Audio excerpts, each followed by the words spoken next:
మీరు గట్టిగా కడతారని అనుకుంటాను. ఇది మొత్తం మనకు గర్వకారణం.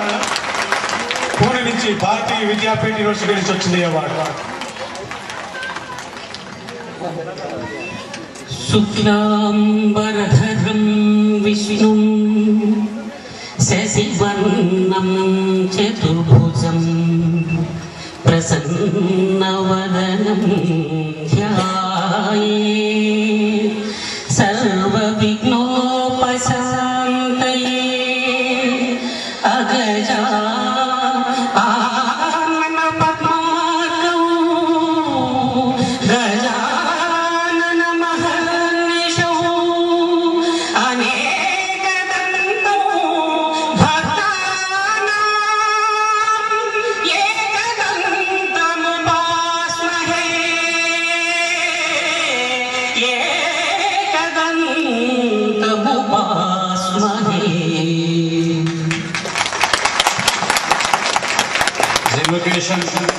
prayer by Baba.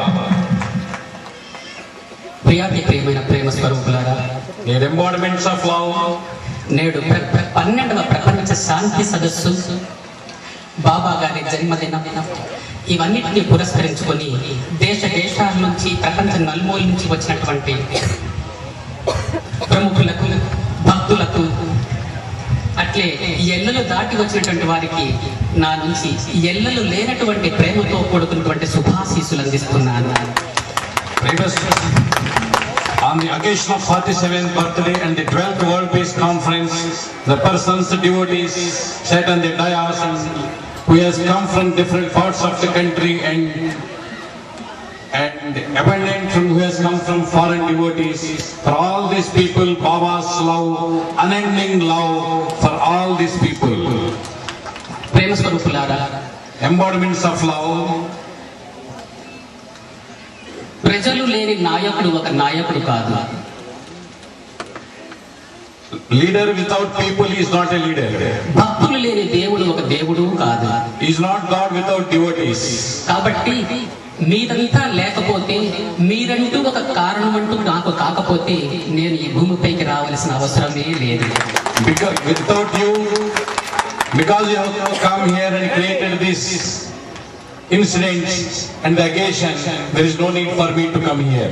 ఇప్పుడే అన్నారు, స్టేజ్ పైన కూడా చాలా మంది కడుపు నిండా పిల్లలు కలిగిన ఒక తల్లి గర్భశోకాన్ని ఏ రకంగా అనుభవిస్తుందో నేను అంతర్లీనంగా ఆ రకమైనటువంటి ఆవేదన అనుభవించాను. కారణం ఏమిటంటే, బాబా గారికి ముందు లేరు, వెనక లేరు, పిల్లలు లేరు, భార్యలు లేరు అన్నది పక్కకు పెట్టి ఉంటే సంతోషపడిండేవాడిని. పిల్లలు కూడా లేరు అనే పాటికి ఏదీ లేని వాడిగా, లేని తల్లిగా ఆత్మక్షోభ అనుభవించిన ఇన్ని వేల మంది పిల్లలంటూ నాకు ఉండంగా నేను అనాథను ఎట్లా అవుతాను? So many mothers, so many family members are here. So I want to say that I am not childless, I am not familyless. All these devotees and the people are my children and all these people are my family members. ప్రపంచంలోని ఏ దేవుడికైనా లేదా ఏ ధనికుడికైనా తగ్గిపోకుండా అత్యంతమైనటువంటి ప్రభావితమైనటువంటి భగవంతుడిగా, అట్లే బలవంతుడిగా, ఆ తర్వాత ధనవంతుడిగా కూడా నేను ఆనందపడుతున్నాను. ఎందుకనంటే నా ఆస్తిపాస్తులన్నీ మీవైతే, మీవంతా నావైతే, మనమంతా కలిసి ఒకటైతే ఇంతకు మించిన ధనికుడు ఎవడున్నాడు? కాబట్టి నన్ను మించిన ధనికుడు ఇంకొకడు లేడని గర్వపడుతున్నాను.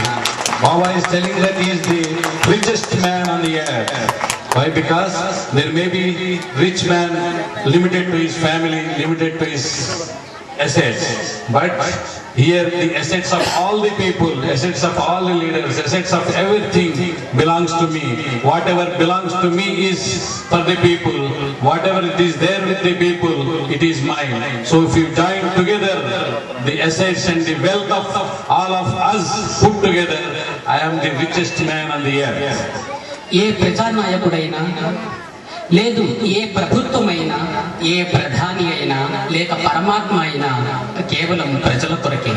Whoever is there, whether he is a MLA, minister or any leader or any president or prime minister, it is only our God, he is only for the people. కాబట్టి మొట్టమొదటగా అజ్ఞాతంగా ఉన్నటువంటి చిన్న చిన్న వాళ్ళు కూడా ఈ సేవలో ఎంతో పాల్గొన్నారు. నాడు రామాయణ కథలో చిన్న ఉడత చిన్న సేవ చేసి అఖండమైనటువంటి ఖ్యాతి రామాయణంలో దక్కించుకున్నట్టుగా ఇక్కడ ఎంతో మంది చిన్న చిన్న చిరు సైనికులు, ఉదాహరణకు జానపద గేయాల వాళ్ళు, జానపద కళా బృందాలు, ఆ తర్వాత భజరంగ దళ సమాఖ్య, ఆ తర్వాత ఎన్సిసి విద్యార్థులు, బాలసాయి స్కూల్ విద్యార్థులు, అట్లే ఇంకా ప్రెస్ పీపుల్, ఆ తర్వాత ఎలక్ట్రానిక్ మీడియా, ఇంకా రకరకాల మీడియాలంతా కూడా ఒకటే మీడియాగా నన్ను మీడియాగా పెట్టుకొని వీళ్ళందరినీ మనం మీడియాగా పెట్టుకొని ముందుకు పోవలసిన పని కూడా ఉంది. కాబట్టి సేవలో పాల్గొన్న ప్రతి ఒక్కరికి, దేశాల నుంచి వచ్చిన ప్రతి ఒక్కరికి కష్ట నష్టాలకు ఓర్చి ఎంతో మంది కళాకారులు కూడా ఇక్కడ వచ్చి ఉన్నారు. వీళ్ళందరికీ కూడా నేను ఒక్కొక్కరికి పేరు పేరున మీరు మరచినా నేను మరవక, మీరు విడచినా నేను విడవక, అనుక్షణం మీకు కంటికి రెప్పలాగా వెన్నంటి ఉంటూ మీ కష్ట నష్టాలను నేను తీసుకొని నా సుఖ సంతోషాలను శాంతిని మీకు ఇస్తున్నట్టుగా ఆశీర్వదిస్తున్నాను. There are many people who have participated in this function. So many people are serving, from the small person to a big person. Many people who are involved in this service activities, like our children of the school, or so many actors, so many the people who has participated in the Kolatam, Bhajan and other different activities, drums, so many things. And not only these people, but the people of the press, electronic media, and other people who are all striving hard to put the service activities into the game. So Baba blesses all of us, all these people whoever participated in whatever way. As quoting an example, the squirrel who helped Rama to build in the ocean, to build the Varadhi, which has got, though it has done a small work, small help to Rama, it is permanent in the history of Ramayana. Like that, whoever participated in these service activities, whoever helps into the service activities and who are promoting these activities, all these are blessed. Baba says, even you forget me, I will not forget you. Even if you leave me, I will not leave you. That means always Baba is with us. Baba's blessings are with us for all the people, devotees who are participating in service activities in any manner, whatever manner it is all due to help to the people. So whatever we help to the people, it is Baba's blessings are always there. Baba says he is blessing us for all these people. ప్రేమ స్వరూపులారా, Embodiments of love. కలియుగంలో సంఘ సేవ, సమాజ సేవ ద్వారానే ఇహము పరము పొందే అవకాశం ఉంది. అంటే ఉదాహరణకు ప్రేతకృత ద్వాపర యుగాల్లో మంత్రము చేత, తంత్రము చేత, యజ్ఞయాగాది కృతువుల చేత ఎంతో మంది సాధువులు, ముముక్షులు, మహర్షులు, తపస్సులు భగవంతుని దర్శనం చేసుకొని భగవదైక్యం పొందగలిగినారు. కానీ కలియుగంలో మాత్రం కేవలం సేవ ద్వారా మాత్రమే ముక్తిని పొందే అవకాశం ఉంది. In this Kali Yuga, in this world, the only and only way to reach God is only service to the mankind, service to humanity.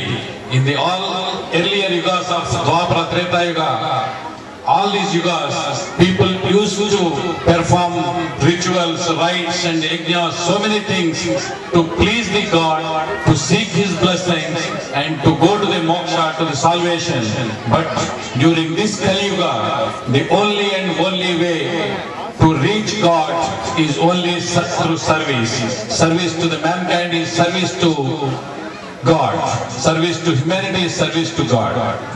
మనం వేల సంఖ్యలో, లక్షల సంఖ్యలో సాయిబాబా భక్తులుగా మారుతున్నామే తప్ప నిజమైనటువంటి సాయి తత్వాన్ని ఎవరు తెలుసుకోవడం లేదు. We are becoming Sai devotees in thousands and lakhs, but at the same time, Baba says we should follow the Saiism, Sai cult. What are the basic principles behind this Saiism that has to be followed? మన సాయి తత్వంలో యజ్ఞయాగాది కృతువుల స్థానంలో మానవ సేవ, తపస్సు, జపము, తపము స్థానంలో కూడా సాటి మనిషికి, తోటి మనిషికి సేవ చేసే విధానం మాత్రమే ఒకటి ఎక్కువగా బహుళ ప్రచారంలో ఉంది తప్ప మంత్రతంత్రములో, యజ్ఞయాగాది కృతువులో ఇటువంటి దానికి